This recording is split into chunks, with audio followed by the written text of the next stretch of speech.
Kwanza tunawapa pole sana wafiwa kwa jambo hili ambalo limejitokeza. Kamanda wa polisi mkoa wa Arusha anawapa pole sana na yuko pamoja nanyi katika swala hili ambalo limejitokeza mbele yenu. Mimi mnionaye mbele yenu ndiye mkuu wa polisi wa wilaya ya Murieti.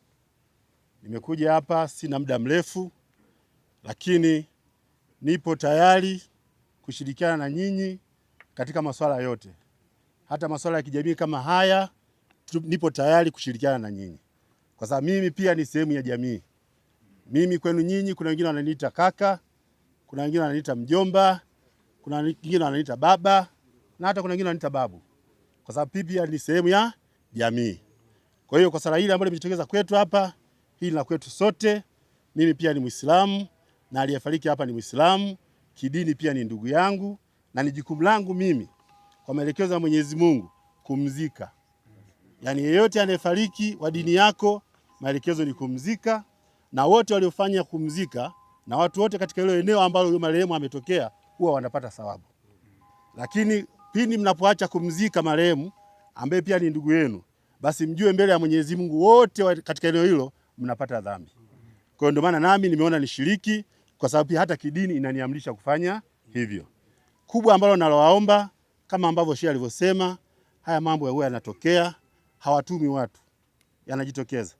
Kwa hiyo kama ambavyo kamanda wa polisi mkoa wa Arusha, yeye ameshachukua hatua na anaendelea kuchukua hatua mpaka ifike haki na sheria ziweze kuchukua hatua zake.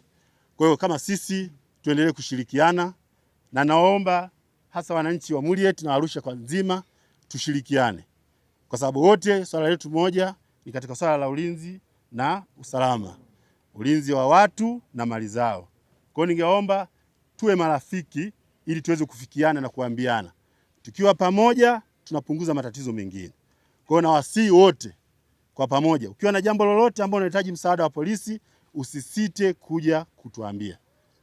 Usisite kuja kutuambia. Wala hakuna kizingiti chochote. Usimwogope polisi. Mfanye polisi kama rafiki yako. Kwenye wengi yanatokea, lakini asiwe hukumu kwa watu wengine.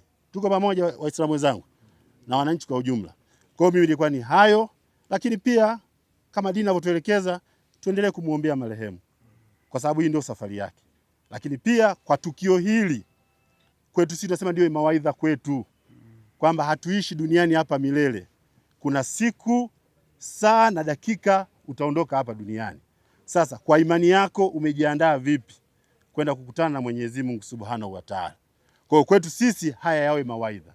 Wa hadha, assalamu alaikum wa rahmatullahi ta'ala wa barakatuh.